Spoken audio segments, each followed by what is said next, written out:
12. Realmente este tema es muy chiquito. ¿Por qué el tema es chiquito?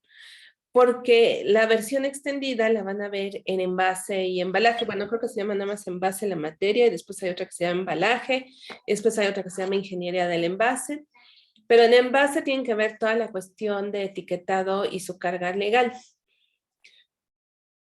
¿Por qué vemos como la parte introductoria en aspectos legales? No sé si se acuerdan cuando vimos propiedad industrial, que veíamos que el envase, toda la cuestión de packaging, más que el envase, toda la cuestión del packaging, todo lo que rodea a un producto y la manera en que está presentado al consumidor, pues era como el mejor ejemplo de propiedad industrial, porque abarcaba todos los elementos de la propiedad industrial, desde la marca, las cuestiones de etiquetado, la parte estructural, la parte de comunicación visual. Entonces era un producto tan integral que abarcaba pues casi toda la tipología de la propiedad industrial. Y lo mismo pasa en cuestión de etiquetado. Si vemos el etiquetado, pues resulta un gran ejemplo de cómo usar las normas en México. Más que hablar de etiquetado, el objetivo de este tema es hablar de las normas NOM, que también ya las hemos tratado un poquito a lo largo del curso, la norma oficial mexicano y la norma NMX, que también ya por ahí la hemos visto. Entonces, ¿todo el mundo ya puede ver mi PowerPoint? Sí, maestra. ¿Sí están pasando la última lista del semestre? Sí, maestra. Este fin de semana les voy a publicar sus calificaciones. He estado muy ocupada, pero ya estoy acabando. Hay puro 9 y 10. Esto es con el fin de regalarles una tranquilidad y evitarles la hipertensión, la diabetes, los sobresaltos y los sustos. ¿Por qué viste mi revista? Entonces, estén muy tranquilitos a ese respecto. Digo, ¿están de acuerdo que así entre las peores pesadillas que tú te puedes imaginar sería reprobar aspectos legales y tener que hacer un examen? ¿Sí o no? Es cierto. Sí. Sí, Entonces, maestra. todos, incluyéndome a mí, vamos a evitar ese momento. Entonces, la próxima semana sí vamos a tener sesión en Zoom, sí nos vamos a conectar, solo si tenemos alguna aclaración de evaluación. O sea, si no tienes aclaraciones de evaluación, pues ya no te conectes, ya empieza a disfrutar de la vida. Pero si tienes aclaraciones de evaluación, pues sí, conéctate para que aclaremos, traigamos al interventor de la Secretaría de Gobernación y empecemos a aclarar. No, maestra, es que como que 4.6 no sube y todo eso, ¿no? Entonces, ahí está, hasta ahí los avisos parroquiales, pero en realidad yo los veo muy bien. Yo siento que más allá de la modalidad de hacerlo en distancia, no sé ustedes, pero mi percepción es que sí aprendieron mucho, que se interesaron en el tema, que se llevan pues contenido. Y para mí esa parte siempre ha sido la importante, ¿no? Más allá de la evaluación, que bueno, por ahí tenemos una cuestión coyuntural, que sí es importante, que sí no.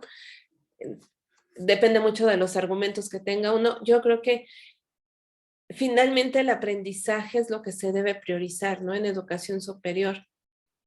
Y ahora hay mucho como está, ¿cómo decirles? Como está este diálogo, esta reflexión de si realmente los alumnos tienen problemas de aprendizaje o los maestros tenemos problemas de enseñanza. A lo mejor, si tú tienes un grupo donde muchas personas no aprendieron, no te tienes que cuestionar por qué no aprenden, sino te tienes que cuestionar si estás enseñando ese tema bien para que ellos lo puedan aprender.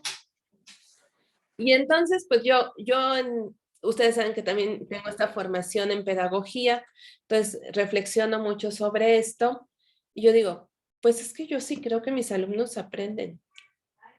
O sea, cuando empiezan, no, es que no ponen atención y no prenden la cámara y no te contestan en el Zoom, yo realmente me cuestiono, ¿y esos son indicadores de que no hay aprendizaje? Y después pienso en los chismes que ustedes publican en nuestro grupo de fakes y los comentarios que hacen, digo, pues ahí está manifestándose el aprendizaje. Pero bueno, esa es una reflexión personal mía de mí. Todo esto para decir que la próxima semana calificaciones. ¿Hasta aquí alguien quiere agregar algo? Porque me voy a agarrar tendida como bandida en etiquetado. No, maestra. Todo bien, gracias. Perfecto. Entonces, pues ya, es lo último de lo último. Les decía, realmente es ver, utilizar al etiquetado como un pretexto para hablar de norma oficial mexicana. Aunque nosotros hemos adelantado mucho en eso, porque hemos platicado que la rige la Secretaría de Economía, que en el portal de la Secretaría de Economía ustedes pueden encontrar un buscador y descargar en PDF la norma oficial. Entonces realmente es como un tema de reforzamiento. ¿Por qué etiquetar los productos? Principalmente los de consumo en México. Bueno, tiene muchas aristas, muchos puntos de vista. Primero, si ustedes agarran, me voy a ir mucho más lejos, me voy a meter en un tema que creo que ya les toca el próximo semestre, si no es que ya lo vieron esto, que es envase. ¿Ya llevaron envase o apenas van a llevar? Apenas la vamos a llevar. Todavía no. Cuando tengan dudas de envase o quieran archivos de SUAGE y eso, me mandan inbox. Yo tengo miles de carpetas de archivos de SUAGES que pueden utilizar en sus proyectos. Gracias, maestra. Pero si ustedes agarran cualquier libro de envase, empezando por el del mundo del envase, que es como un must que uno debe leer cuando se dedica a esto, todos los libros de envase empiezan igual, con dos premisas. La primera, ¿cuál es la función principal de un envase? Y entonces todos los libros contestan lo mismo. Proteger al producto del consumidor y proteger al consumidor del producto. Entonces, esto viene de la teoría del envase y después impacta en las normas, porque dicen, bueno, ok, como principio está padrísimo, proteger al producto del consumidor. El ejemplo más bobo es cuando tú ves una caja bonita en un autoservicio y tú dices, yo necesito saber qué es, qué contiene esta caja bonita. Y abres una, ¿no? Para enterarte. Y si te gusta lo que trae adentro, dejas la que abriste y te llevas una que esté cerrada porque es lo mínimo que tú te mereces en la vida, ¿sí o no? Eso yo lo hago. Entonces, dices, bueno, eso está muy bien. Proteger al producto. Pero la segunda parte del principio es mucho más importante. Proteger al consumidor del producto. Dices, ¿cómo puedo proteger al consumidor del producto? Pues diciéndole qué es, para qué sirve, cómo se usa, si tiene alguna restricción, y ahí está el principio de protección. Entonces dicen, esto sí, esto es muy importante, porque la gente es medio menchi para estas cosas. Entonces hay que formalizarlo, hay que establecer normas para poder comunicarle, y ahí viene el trabajo del diseñador gráfico, porque cómo lo comunica de manera visual, poder comunicarle al consumidor qué es eso con lo que él va a estar en contacto, para evitar pues un mal uso, alguna cuestión que esté fuera de la norma, que le pueda causar un daño severo. Para eso está el etiquetado en México. Yo les he dicho que yo tengo por hobby leer las etiquetas.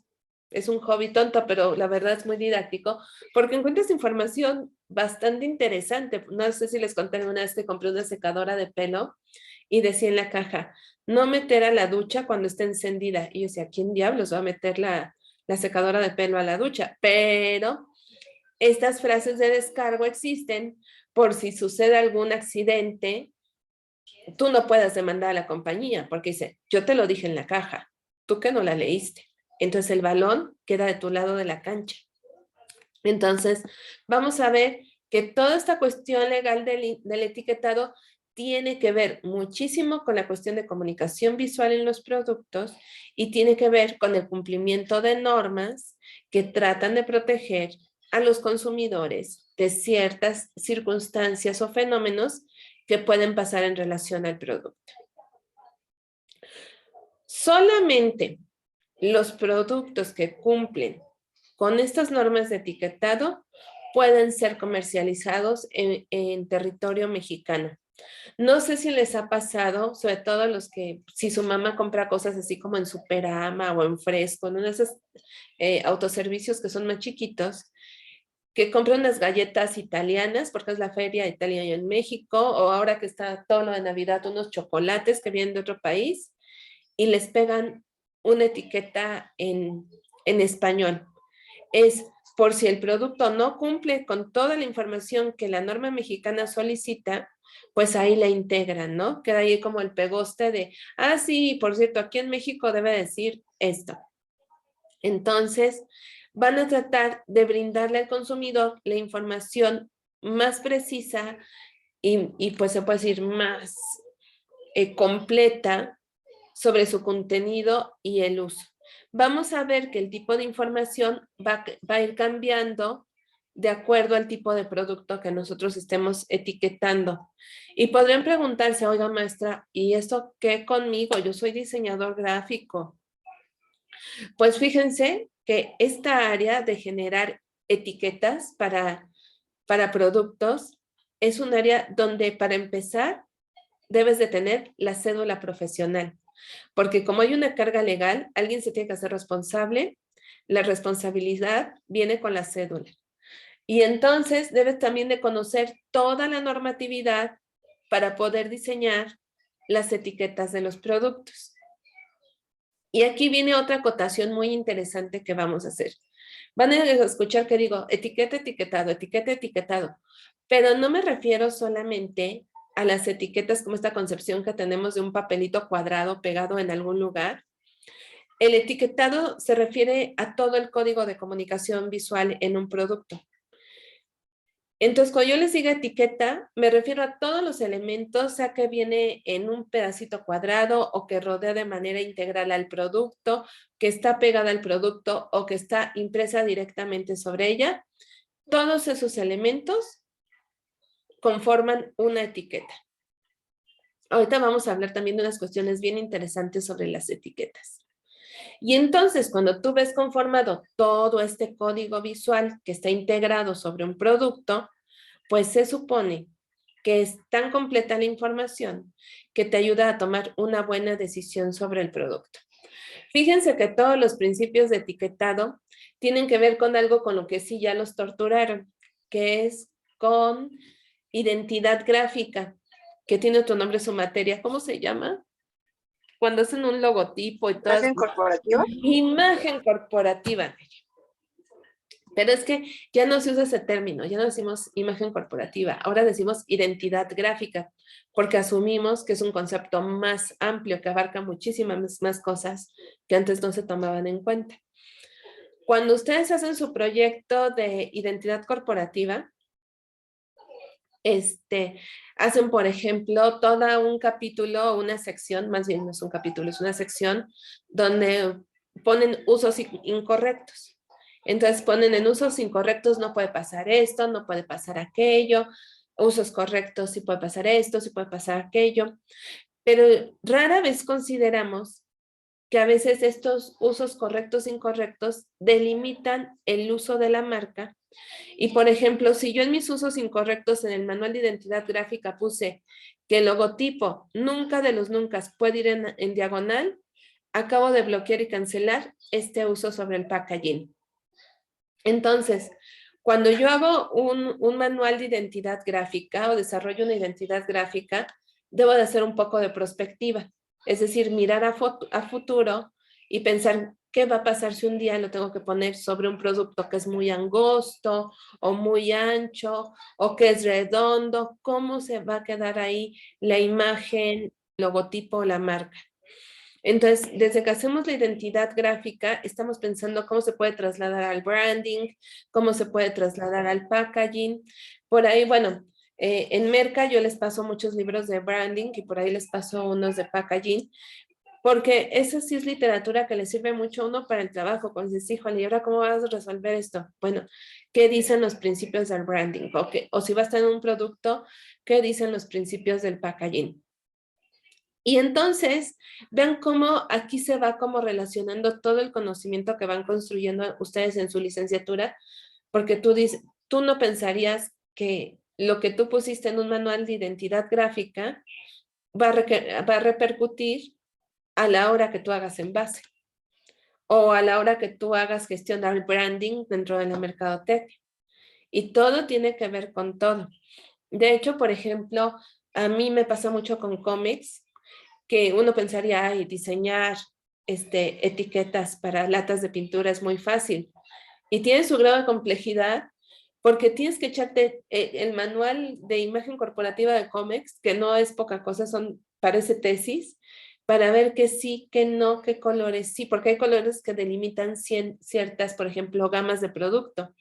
Entonces dices, ay, me encantaría usar rojo, pero híjole, rojo no se puede porque está asignado a otra gama de producto. Bueno, verde, no, pues verde tampoco porque está asignado a otra gama de producto.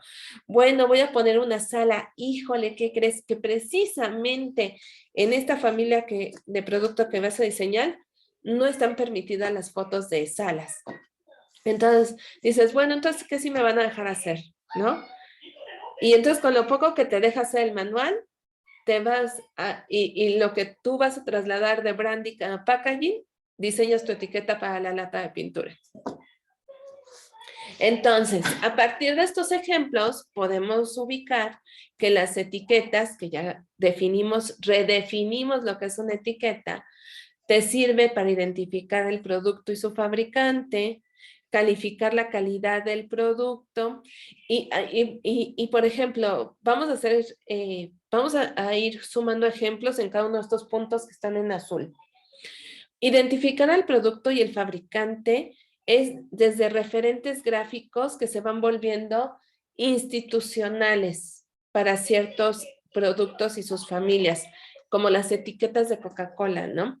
Si se dan cuenta, la de Coca-Cola Cero, Coca-Cola Light, Coca-Cola Normal, Coca-Cola Café, Coca-Cola, porque tienen 20,000 versiones de la Coca-Cola, todas tienen la misma disposición en la etiqueta, el mismo formato, el mismo acabado. Eso te ayuda a institucionalizar, a darle fuerza a la marca, al producto, y que de manera rápida y efectiva puedas identificar qué es y quién lo produce. Otro ejemplo, por ejemplo, que les va a sonar muy apegado a este punto, la costeña. ¿A poco no tú ves una lata a lo lejos y sabes perfectamente que es de la costeña? Sea de chiles, sea de mermelada, sea de ate, sea de duraznos en almíbar, lo ves y dices, la costeña. De noche lloviendo y a caballo, tú puedes identificar una lata de la costeña. Calificar la calidad del producto. Ejemplo, por ejemplo, no sé, los chocolates de Turín, cuando tienen muchos acabados como hot stamping, tintas metalizadas. Otro ejemplo son las etiquetas de vino, ¿no? Piensen en la humilde etiqueta del Tonayo y la etiqueta de un tequila Don Julio, ¿no? Hay elementos, acabados, procesos que te ayudan a calificar la calidad del producto.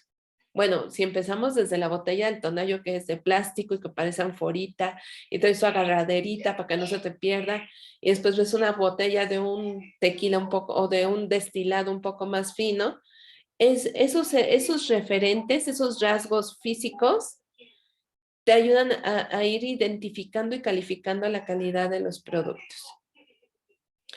Pero tengo otro ejemplo que me parece, la verdad, muy evidente, aunque parezca tonto. Y son las cajas de medicamento del Seguro Social. En cuestión de diseño, ¿ustedes qué ubican en las cajas de medicamento del seguro? Del IMSS, del ISSSTE.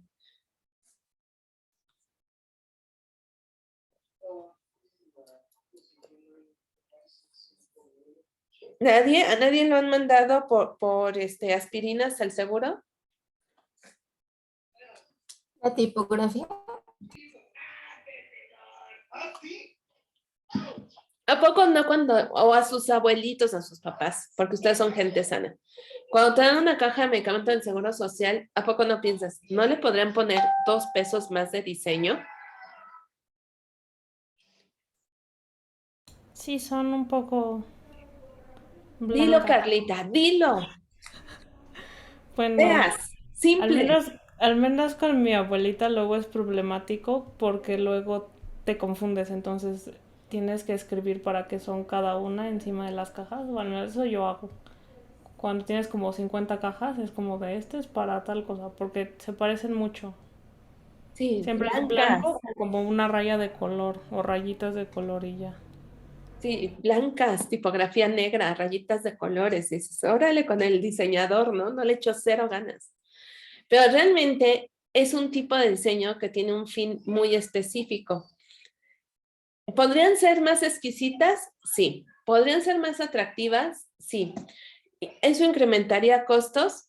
No. ¿Por qué no? Dicen, ¿por qué no, maestra? Porque imagínense el volumen de producción de esas cajas.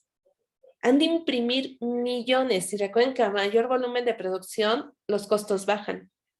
Entonces seguramente saldrían hasta más baratas. Pero ¿qué pasa? Quieren dar esa impresión. O sea, ese diseño como estandarizado, modesto, simple, feo, es a propósito.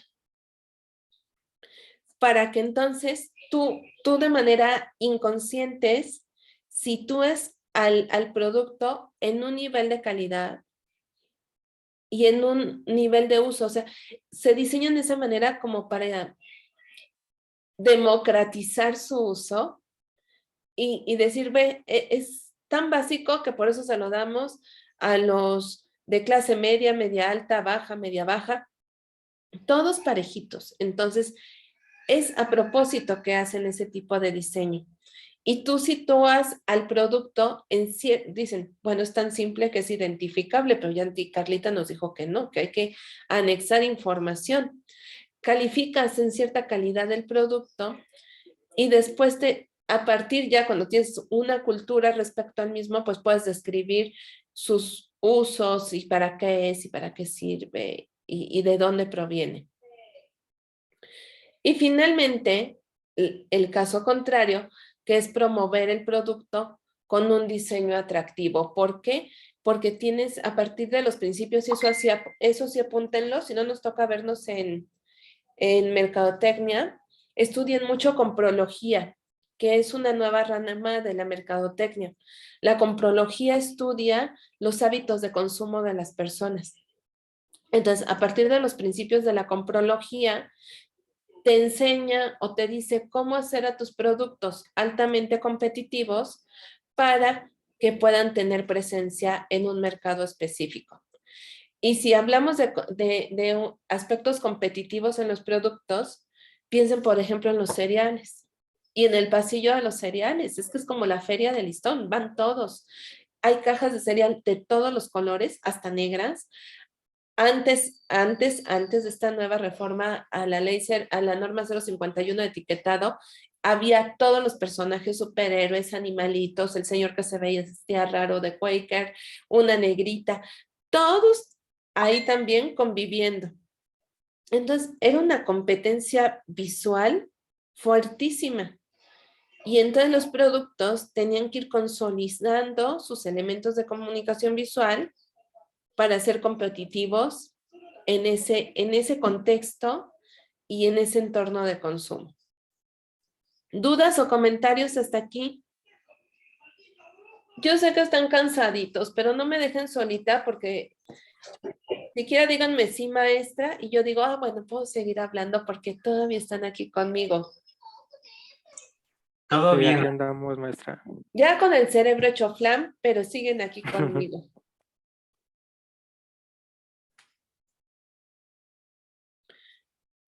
Bueno, y a partir de todo esto, de toda esta información que tiene que estar presente en los productos para que los consumidores no se envenenen, ni se lo unten, ni se lo pongan como no es, a partir de todo esto que tiene, de estas regulaciones sanitarias que también existen en México, pues surge, es relativamente joven, no se crean que antes eran así de organizados, surge la norma oficial mexicana. La norma oficial mexicana se puede decir que se formaliza, o sea, ya se pone la cosa organizada y ya vamos a ponernos todos serios durante el sexenio del presidente Adolfo López Mateos, que ustedes saben que es muy famoso, hay 1000 avenidas López Mateos, porque él fue un reformista. Él se encargó en esta época ya postrevolucionaria como de empezar a poner orden, por eso es como un personaje muy relevante en la historia mexicana. Entonces dijo, a ver, vamos a organizar esto porque está hecho un desma. Con él las cédulas profesionales, con él la norma oficial mexicana, con él empezó, fíjense nada más, él fue el primero que pensó organizar que México fuera sede de unas olimpiadas. No se hizo durante su sexenio, pero después él en la primera etapa, cuando ya le dieron la sede de México 68, él era el presidente del comité organizador de las olimpiadas. Desafortunadamente, pues se enfermó muy feo, ya no pudo hacer nada y ya después tomó Pedro Ramírez Vázquez la batuta, pero fue un gran reformista. Y entre todo lo que hizo fue establecer pues esta cuestión de la norma oficial para poder regular los productos, su fabricación y la norma NOM no es una. Las normas NOM son muchísimas. Y se acuerdan que vimos las clasificaciones de producto y de servicio en la propiedad industrial. ¿Se acuerdan de eso? Y que quedamos que son 52 o 53 clasificaciones, que hasta vimos el manual. ¿Sí se acuerdan? Sí. Sí, maestra. Bueno, pues a cada clasificación de producto, para que más o menos hagan su proyección, a cada clasificación de producto le corresponde un conjunto de normas NOM. Lo mismo pasa con los servicios. A cada servicio le corresponden un conjunto de normas NOM, que vamos a decir que son las normas madre, y después un conjunto de normas NMX, que son normas más chiquitas. Entonces, cuando ustedes vayan a diseñar algo, una etiqueta, un envase, algo para un producto, pregunta 1, ¿a qué clase pertenece la propiedad industrial? Y pregunta 2, dependiendo la clase a la que pertenezca, ¿cuáles son las normas que hay que observar para diseñar? Por ejemplo, no sé, imagínense, si ustedes van a hacer la identidad gráfica y una serie de elementos de etiquetado para ropa de bebé, tú lo primero que te preguntas es, ¿la ropa de bebé a qué clase pertenece? Y la pregunta es, ¿qué normas rodean a la fabricación y etiquetado de la ropa de bebé? Y con eso vas a ver que te aparecen todas las normas en el buscador y vas a ver que muchas de esas normas hacen referencia a los elementos comunicativos que tú debes de observar y de incorporar al diseño y bajo qué limitantes y directrices. Entonces es muy importante que conozcan sobre esto. La normatividad en México trata de cubrir todo este espectro que hablábamos al principio sobre proteger al consumidor de los productos. Y protegerlo es decirle desde qué es, cómo usarlo, cuáles son las limitantes que pueden encontrar en su uso o en su aplicación. Y vamos a encontrar que, bueno, hay unas que son más conocidas, como son las regulaciones sanitarias. Por ejemplo, cuando te dice que es tomado, que es inyectable, o que tiene una fecha de caducidad, o que no lo consumas, por ejemplo, si el envase está dañado. Esas son consideraciones sanitarias.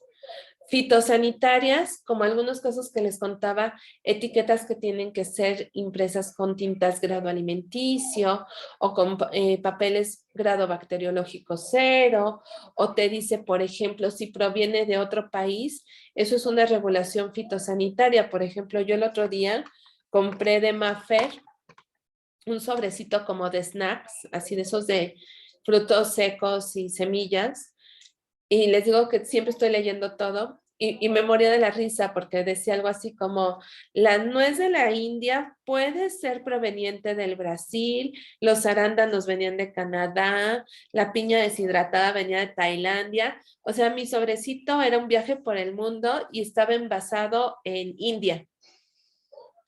Y yo decía, imagínate nada más, este producto está viajadísimo, porque si las nueces de la India venían de Brasil, los arándanos de Canadá, la piña deshidratada de Tailandia, y lo envasaron en China y lo mandaron a México, tienen que ponerte de dónde proviene cada elemento del producto por esta cuestión fitosanitaria, de qué tipo de bacterias, hongos, bichos pueden provenir de cada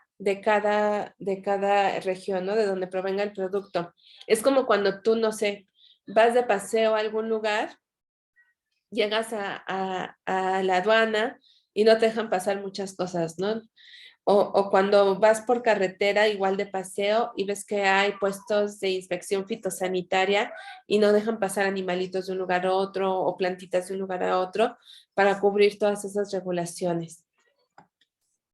Requisitos de embalaje, que también ustedes ven muchísimo de eso y no saben cómo lo diseñamos. Es como el pan nuestro. Cuando ven una caja de corrugado que dice que trae la copita de frágil y la sombrillita de que no se moje y una flechita hacia arriba con un número y quiere decir que no estibes más de 24 productos porque entonces empiezan a colapsar. Todo eso es requisito del embalaje. Requisitos de etiquetado como son el código de barras, quién lo produce, su nombre comercial, su nombre genérico, cuestiones que vamos a ver ahorita de manera más puntual, y regulaciones ecológicas, como las pilas. Igual si leen la etiqueta del blister de las pilas, les va a decir que no las deseches con el resto de la basura, les va a decir que puede tener algún riesgo toxicológico, como en el caso, no sé, de los jabones, de los suavizantes. Por ahí nadie lo lee, pero tiene una leyenda que dice, no tire esto junto con toda su basura, por favor, tírelo aparte.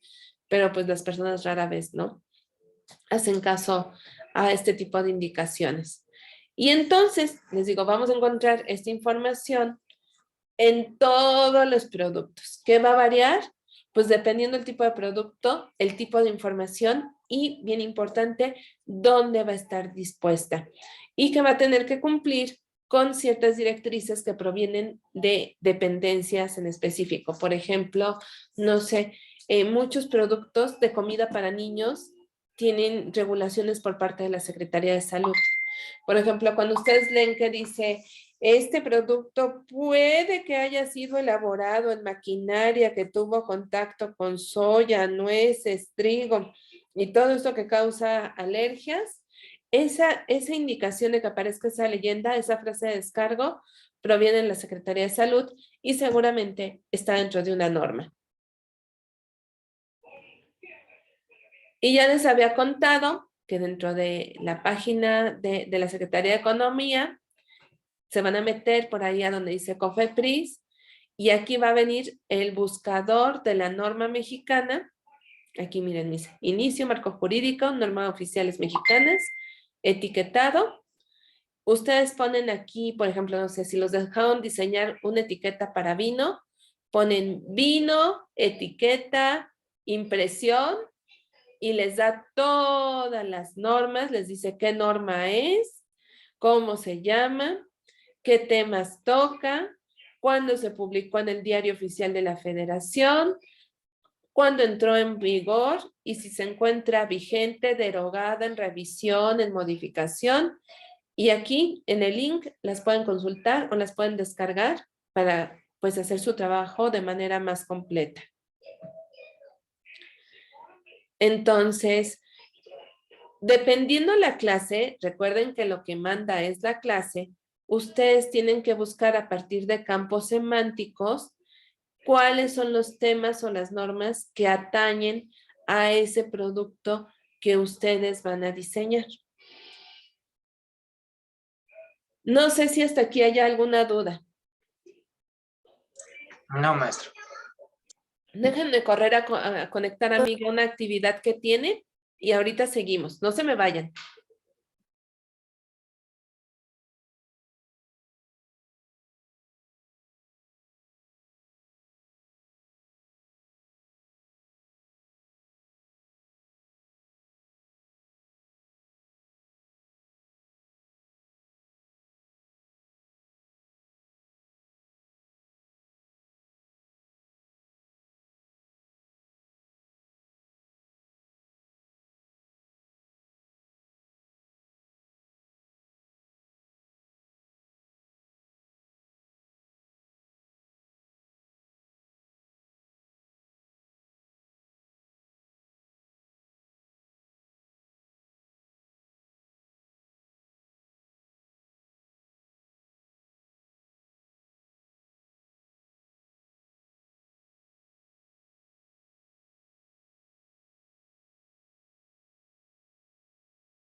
¿Alguna duda, algún comentario hasta aquí?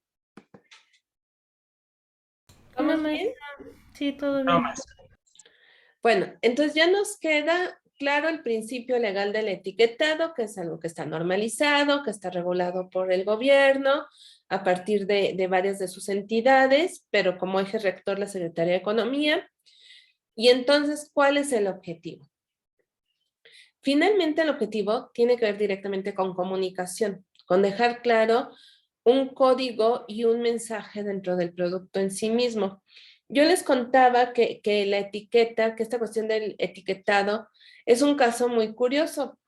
Cuando vayan ustedes en su materia de envase, van a pensar que la etiqueta es como el producto más modesto que se puede diseñar, ¿no? Pero la etiqueta es el producto más antiguo dentro de la industria del envase. ¿Por qué? Cuando está el auge del comercio en el Mediterráneo, ya saben, los griegos, los romanos, toda esta cuestión en Egipto, y que se daba todo el comercio por barco, por vía marítima, trasladaban la mayoría de los productos, sobre todo sean líquidos, perfumes, esencias, aceites, vino, etcétera, en ánforas, en unas ánforas de cerámica, porque era como el medio más seguro para que el producto llegara en buenas condiciones a su destino. Y se llevan estas ánforas con cera de abeja para que quedaran, se puede decir, herméticas. Pero les digo que todas eran igualitas. Entonces, un método que se encontró de poder identificar estas ánforas era a través de un marbete, que el marbete no es otra cosa más que una etiqueta colgante. Entonces agarraban un pedazo de papiro, de papel, de lienzo, escribían lo que era y lo ataban a la ánfora. Y se dieron cuenta que era un método altamente eficiente de distinguir e identificar los productos. Entonces, la etiqueta es el producto más antiguo y de los más eficientes que existen en la industria del envase. Y a partir de ello se empieza a desarrollar toda una serie de productos más sofisticados, pero que van a tener como base a la etiqueta como elemento de comunicación. Por ejemplo, ahora en la modernidad hablamos de etiquetas directas, indirectas, termoencogibles, etcétera, ¿no? Etiquetas inversas, etcétera. O sea, es algo que se ha ido extendiendo y volviendo más sofisticado conforme la industria pues puede ofrecer nuevas propuestas y se puede incorporar nueva información. Ya hay etiquetas holográficas, bueno, un montón de cosas. Entonces, dentro de estos elementos, dentro de este código que se tiene que construir dentro del producto, vamos a encontrar este listado que es esencial, es decir, estas sí son elementos o unidades comunicativas que van a aparecer siempre dentro del etiquetado. Después vamos a ver que va a haber una serie de elementos comunicativos que pueden estar presentes o no, dependiendo del tipo de producto que nosotros estemos diseñando. Entonces, primero el nombre comercial. Nombre comercial, por ejemplo, cornflakes. Entonces, ¿qué es el nombre genérico? Lo que describe al producto. Cuando ustedes ven que dice cornflakes y después dice hojuelas de maíz tostadas, cornflakes es nombre comercial y hojuelas de maíz tostadas es nombre genérico. Aspirina, nombre comercial. Ácido acetil salicílico, nombre genérico. Código de barras, importantísimo. ¿Por qué? Porque nos dice en qué país se produce, qué es y después la descripción del producto. Entonces también bien importante, a qué categoría pertenece, también nos lo dice el código de barras. El código de barras en México tiene toda una normatividad que van a ver ustedes en envase respecto a tamaño, color y forma. Porque ya ven que ahora se hacen hasta de formitas. El país de origen, composición, ingredientes, responsable legal, que a veces no es quien lo produce. Ustedes han visto muchos productos donde el responsable legal es el importador, el comercializador, el distribuidor. Es quien se hace responsable legalmente por ese producto que está en un centro de distribución o en un punto de compra. Métodos de uso y dosificación. ¿Qué contiene? ¿Cómo se usa? ¿Cuántas porciones trae? ¿Cómo se prepara? Por ejemplo, a ustedes que les gusta tanto la Maruchan, en la fajilla dice, no se meta el vaso directamente al microondas. ¿Y qué es lo primero que pasa?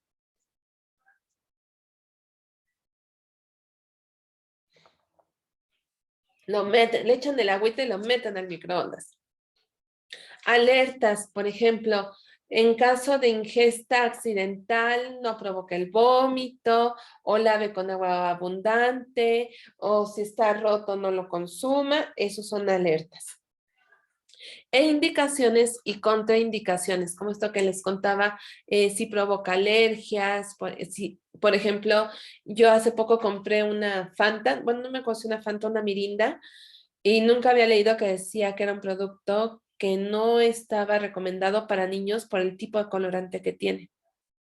Entonces, todas esas cuestiones que son, ya quedamos que se llaman frases de descargo, para que si hay alguna contingencia respecto al producto o el servicio, pues la empresa que lo produce dice, yo les puse ahí toda la información, que ustedes no lo lean, ya es su culpa. ¿Dudas hasta aquí? No. No, maestra. ¿No? Y después decíamos, la primera es la lista básica y la segunda es la lista de cosas que pueden aparecer o no, dependiendo del tipo de producto para el cual estemos diseñando todo este código comunicativo.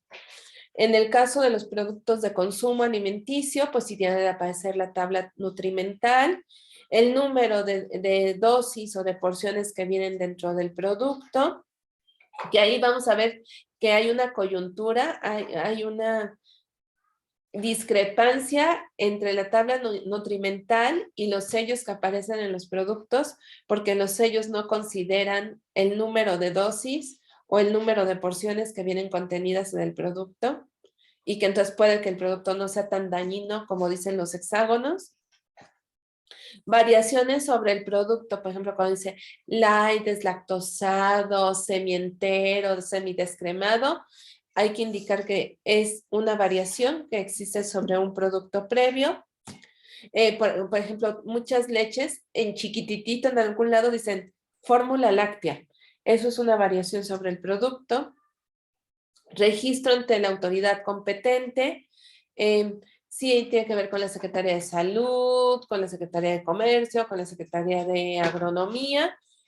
Van a aparecer estas frases o estos números de registro. Certificaciones. Estas son muy importantes porque estas dotan de cierta calidad o de ciertos atributos a los productos. Por ejemplo, cuando dice gourmet, es una certificación. Cuando tiene una denominación de origen, es una certificación. Muchos productos que dicen que son kosher tienen una certificación muy específica.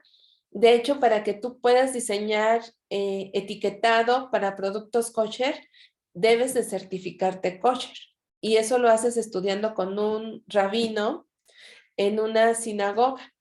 Yo mucho tiempo que diseñé etiquetas para productos kosher, tuve que ir todos los viernes a Polanco a estudiar a una sinagoga donde me dieron mi curso de capacitación kosher, un rabino, y ya cuando sienten que estás suficientemente preparado dentro de esa cultura, ya te dejan diseñar sus etiquetas, porque tienen que aparecer ciertos elementos visuales que están relacionados con las categorías de alimentos que ellos consumen y en cierta disposición sobre la etiqueta. Entonces, en México hay muchos alimentos que son kosher y tienen este tipo de certificaciones. El Pesonet, ¿qué pasó, Kevin? Nada más quería comentar, a mí un producto que me sorprendió mucho la primera vez que vi el sello de kosher fue en el refresco de Squirt. Y me sorprendió mucho porque, o sea, de entre todos los, digamos, todos los productos alimenticios que pudiera pensar que tenían una certificación de ese grado, nunca me imaginé que un refresco lo tendría. Y pues Sí, ya. y fíjate que a veces hay las dos versiones, la versión para gente normal y hay la versión kosher del producto, porque lo primero que se necesita para obtener la certificación kosher es que el producto esté elaborado en maquinaria e infraestructura de acero inoxidable grado quirúrgico, porque se supone que es un nivel de pureza excelso, ¿no? Por ejemplo, en México, los únicos helados que son kosher son los Santa Clara. La cajeta Coronado es kosher. Los cornflakes de Kellogg's son kosher. La Coca-Cola es kosher. Son productos muy, muy, muy específicos que de hecho integran un directorio. Cada año en la comunidad judía saca un directorio que le da pues a todos sus agremiados con todos los productos que son kosher en México para que pues limiten su consumo a lo que determina o sugiere este directorio. Aún en sus utensilios de cocina, ellos tienen tres categorías de producto que son cárnicos, lácticos y pareve. Y los parave son como los genéricos, ¿no? Y los que no puedes mezclar son los cárnicos y los lácticos, porque creo que Dios se enoja en ese caso. Y tienen hasta un código cromático que es rojo para cárnicos, azul para lácticos y verde para pareve. Y si has de cuenta que si tú cortas un producto cárnico con un cuchillo que es de mango azul, que es para láctico, tú lo tienes que enterrar en la tierra 30 días para que se purifique y después ya puedas usar otra vez tu cuchillo para no contaminar tu cuerpo. Entonces, es una cuestión muy, muy interesante. La verdad, yo me divertí mucho cuando me certifiqué. Ya sentía yo que me andaba volviendo hasta conversa, porque pues aparte estaban todos los super kosher ahí en Polanco y me llevaban, ¿no? A ver los productos y cómo dan sus etiquetas y todo eso. Y fue muy divertido ese trabajo. Oiga, ¿y no tiene ningún problema con el hecho de que usted, pues no sea de su religión o sea de una religión distinta? Porque yo en lo personal luego sí veo que sí bueno, incluso aunque no tengas como contacto, o sea, no es un necesario contacto con ellos, pero sí se molestan. Entonces, pues, no sé, esa era mi duda. Bueno, es que mira, hay como muchas ramas del judaísmo. De hecho, si ustedes vieron un poco ortodoxa, pues vieron una de las ramas más radicales, pero en sí la comunidad que está en México y que consume este tipo de productos, sí es muy tradicional, es muy, muy ortodoxa, por eso cuando van a Polanco los ven con sus cairelitos y su sombrero, que tiene un nombre el sombrero, pero no me acuerdo. También tiene un nombre los cairelitos y Creo que es vestidos que de... va. No, ese es el que les tapa aquí la mollerita. Este, Ah, pero... Y las mujeres con sus velos y sus pelucas son muy, muy, muy ortodoxos, pero lo que tienen es que a ti te ven no inferior, como si fueras menos, es que no sé cómo decirlo, son muy soberbios. como que eres más corrientito. O sea, no te juzgan por tu religión. O sea, yo nunca sentí que dijeran, ay Dios, iba a decir, ay Dios mío, es católica. Ay, mírala, es católica, sino te ven como diciendo, ay, pues no es de nosotros. Son como clasistas. Entonces, así como, mira, la Sí, pobrecita sumamente. come carnitas. Así, entonces, mira, su cuerpo está contaminado porque sí le gustan los taquitos al pastor. Va más por ahí su estilo de pensamiento, ¿no? Y son súper disciplinados, o sea, difícil con ellos es que si tú trabajas con miembros de la comunidad, tienes que habituarte. Tienen horarios muy extraños. Por ejemplo, los viernes no hay manera de ver nada de trabajo con ellos porque como empieza el Shabbat, ellos ya no contestan el teléfono, no prenden el radio, no salen de la calle, no ven la tele. Entonces tú, oye, pero esto urge en imprenta, pues mucho gusto, muchas gracias, pero no, o sea, viernes, sábado, domingo no va a pasar nada, ¿no?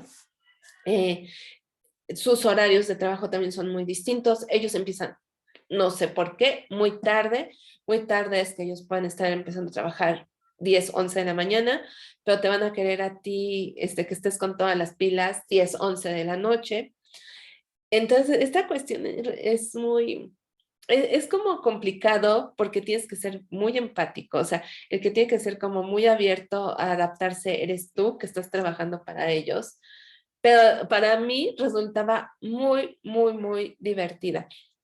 Por ejemplo, en las oficinas tienen esta tablita que tienen en todas las puertas, que también tiene un nombre, y entonces todo el mundo pasa y la toca, porque se supone que tiene particularmente dos textos muy importantes para ellos, y entonces te ven mal si no cumples con el rito. Entonces yo ni entendía por qué, pero ya llegaba yo a las oficinas también, tocaba la tablita y después tocaba mis labios y ya todos Y estábamos. se persinaba, ¿no? Y después me persinaba, sí, ¿no? Entonces, es muy divertido, pero también es muy divertido trabajarle eh, a otras industrias que están como lejos de tu contexto. Te abre mucho tu visión del mundo, ¿no?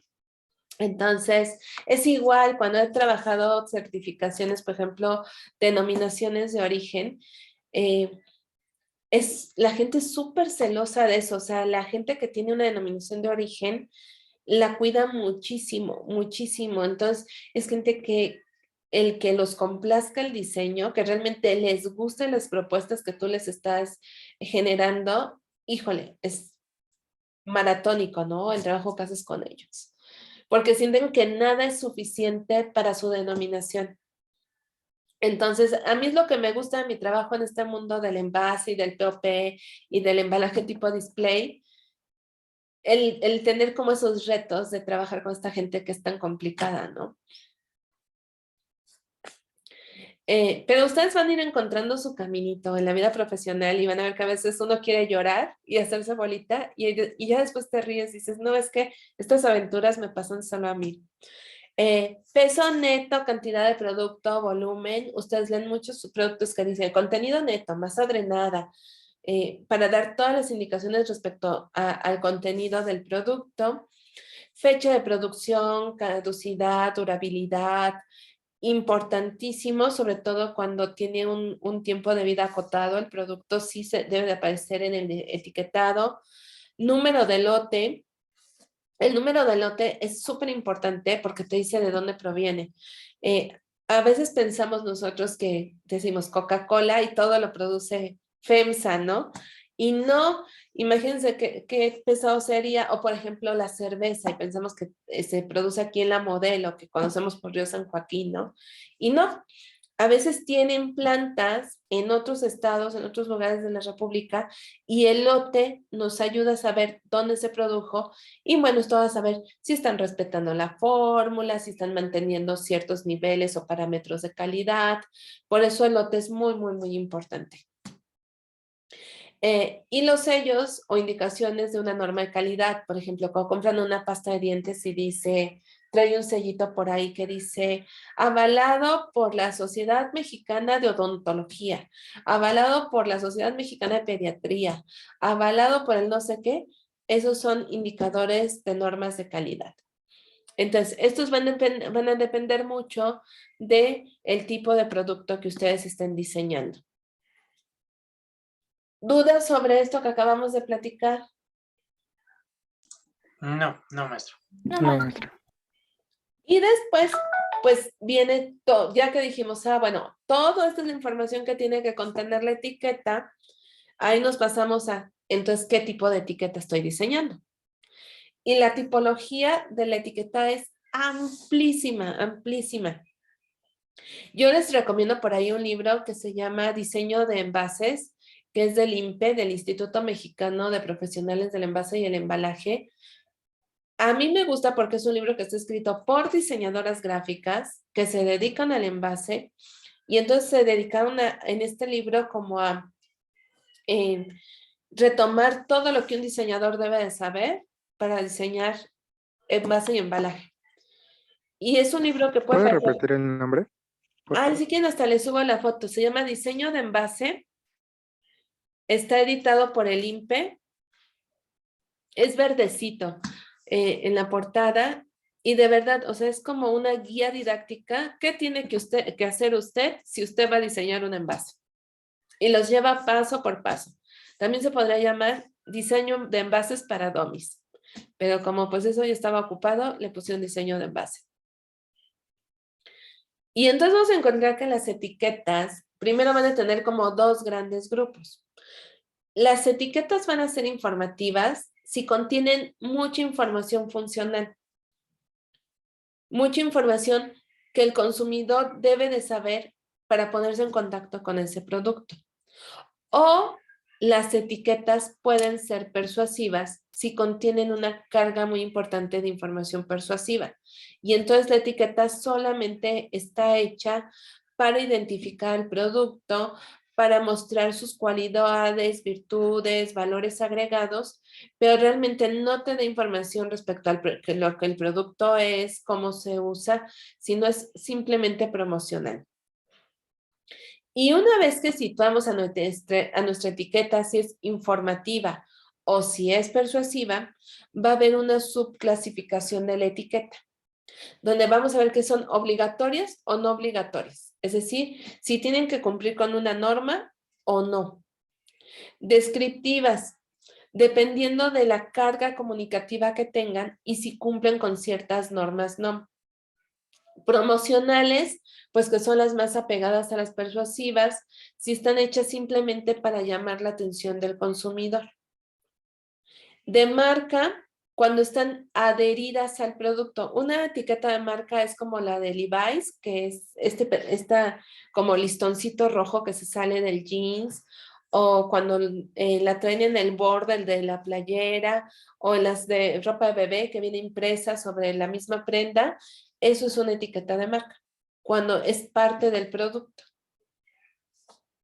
Y de grado, cuando clasifican al producto por su calidad. Etiquetas de grado, la de los perfumes, los vinos, los chocolates, todos estos productos que son como de alta gama y tienen ciertos acabados que los hacen ver que tienen cierto estatus, cierta calidad. Esa es una etiqueta de grado. Cuando dice edición limitada, eso es una etiqueta de grado.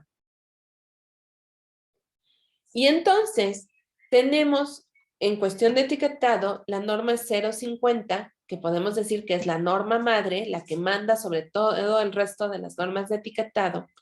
Y entonces si ustedes la descargan, les dice todo esto que yo les acabo de dar en resumido sobre qué puntos debe de contener una etiqueta para poder comercializarse en México.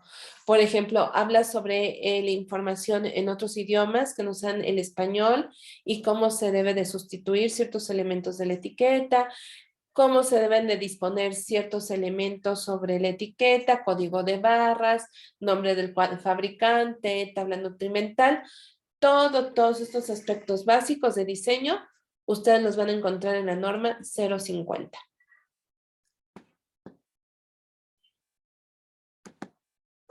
Entonces, recapitulando, ¿qué vamos a encontrar dentro de la norma 050 y que vamos a utilizar de manera frecuente en el diseño de productos?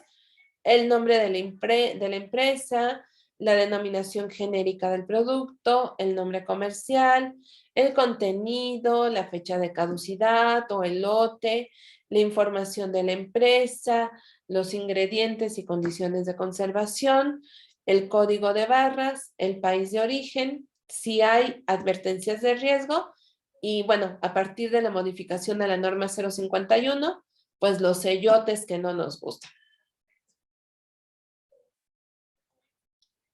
Y vamos a hablar de los sellotes, de la famosísima norma 051, que es la norma que sigue a la 050, que ya creemos que es la norma madre del etiquetado, y que habla sobre esta disposición o esta indicación de ciertos riesgos en el consumo de ciertos productos.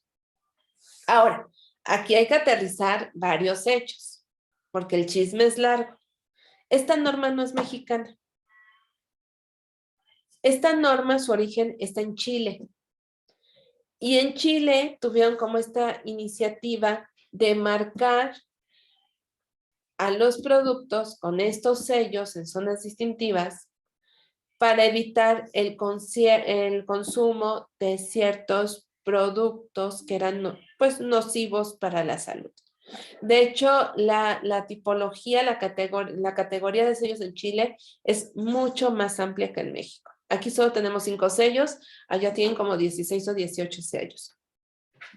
Y entonces, alguien lo vio, ¿alguien de dónde? Pues alguien de donde salen las normas, que es pues todo el legislativo aquí en México, y dijo, oye, esto está padrísimo en Chile, mira cómo les están marcando sus productos para acabar con los gorditos, con los diabéticos, con los hipertensos y llevar una vida supuestamente más saludable. Vamos a implementarlo aquí en México. Ah, por cierto, en Chile no son hexágonos, son triángulos, ¿eh?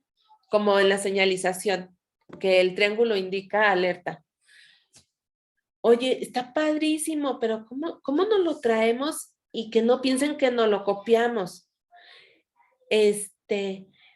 Pues que sean hexágonos, vale. Y pues no vamos a hacerlo tan largo, que no sean 16, que sean 5 y en los 5 englobamos pues los problemas más básicos de la alimentación en México. Oye, pues va.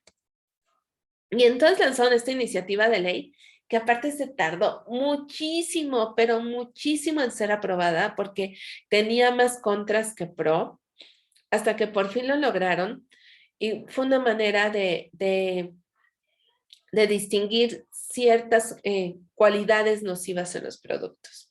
Ahora, ¿qué pasó? En las primeras versiones eran infames los sellos, o sea, se echaban toda la etiqueta, ya no cabía la marca.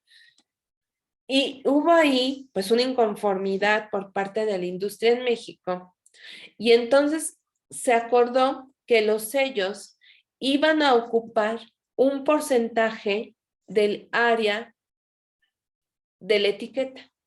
Por eso, por ejemplo, si ustedes se han tomado una coquita chiquita, la más chiquita, ya no es un hexágono, es una franja, porque era menos invasiva y con eso se cumplía el área que está destinada al etiquetado, ¿no? Y dice 2 sellos. Si dice 2 sellos, quiere decir que ocupa 2 de las 5 categorías.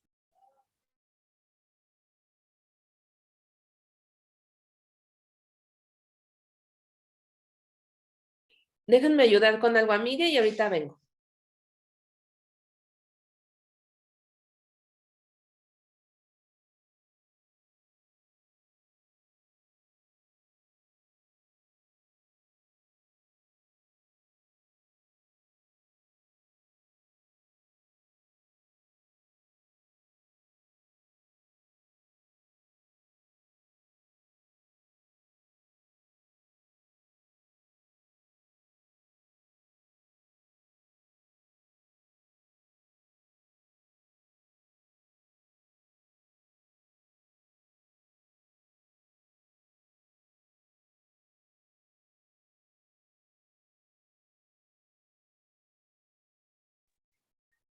Listo. Entonces, si se dan cuenta, es algo muy subjetivo porque ustedes han dejado de consumir productos por ver esos hexagonotes ahí muy mal puestos.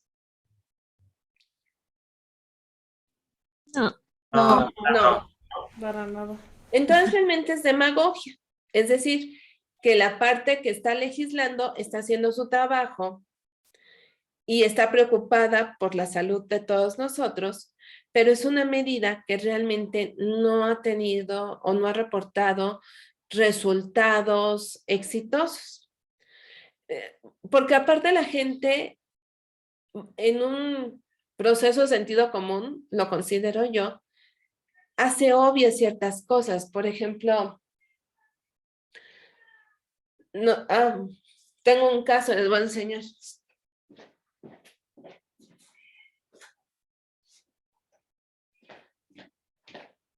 Compré estos chocolates, traen 3 sellos, dice exceso de calorías, exceso de azúcares y exceso de grasas saturadas. Y Miguel Ángel me dijo, pues obvio, mamá, son chocolates. Y tiene toda la razón del mundo. O sea, la gente dice, bueno, pues sí, ¿cómo no va a tener esos sellos? No va a tener exceso de sodio si son unas papas. ¿Cómo no va a tener exceso de azúcar si es un refresco? Pero eso no ha modificado sus hábitos de consumo. La norma 051 fue en la que también desaparecieron los personajes de los productos para niños. Yo no he visto ningún niño que deje de tragar Choco Crispies porque ya no está Melvin. Les valió. Creo que más bien los millennials y los chavorrucos son los que se pusieron todos intensos porque les quitaron al elefantito de la caja. Entonces, porque se supone que el personaje fomentaba el consumo y casi orillaba al niño, ¿no? A ser gordo. Yo pienso que si hubieran sido más listos, a los gimmick, que es el nombre correcto de los personajes de los productos, los podrían haber utilizado ahora como embajadores de una buena alimentación y que consumieran sí el producto, pero también otras cosas. Entonces se habría llevado como el mensaje a un sentido positivo, pero bueno, la gente que regula estas cosas no lo vio así. Y les comentaba que el otro, donde hay como una disparidad, es que los sellos vienen sin considerar las porciones. Entonces, puede que si no te comes toda la caja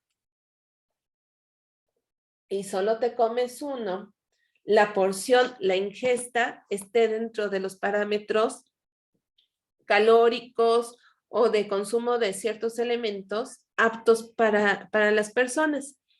Entonces, el sello más bien es una manera, como la letra escarlata, como una manera de etiquetar los productos dentro de esta categoría de que no son para el beneficio en su consumo.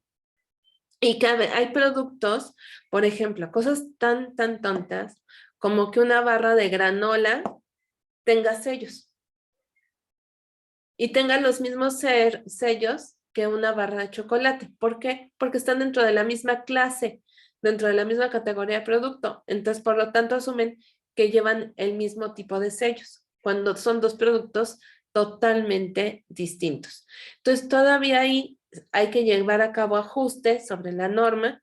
Les digo, la única cosa buena es que el tamaño de los sellos disminuyeron porque le estaban robando mucha área a otros elementos del envase, y entonces sí, la gente realmente lo que estaba cuestionando era la estética del producto. Fíjense, la gente estaba más preocupada por la estética del producto que por lo que decía el sello totote que está ahí.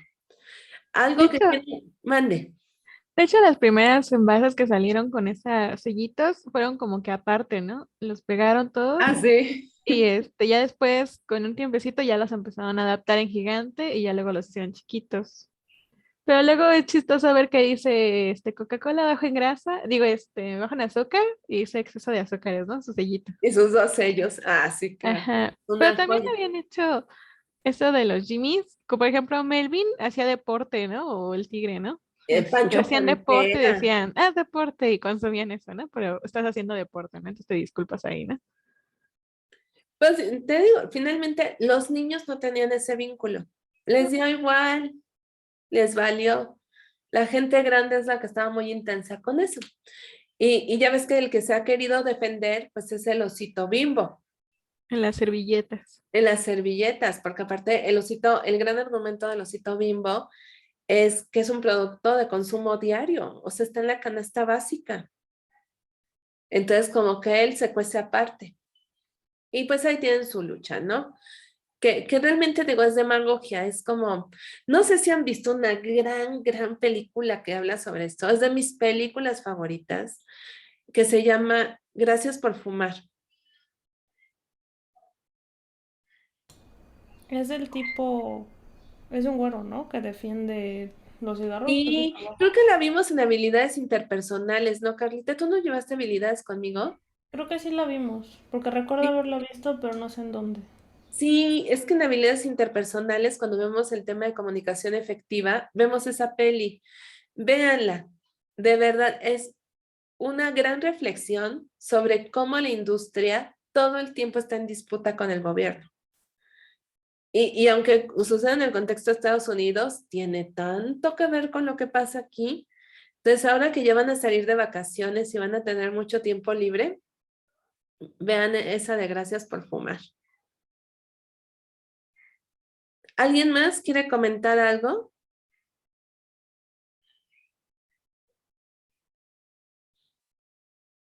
¿No?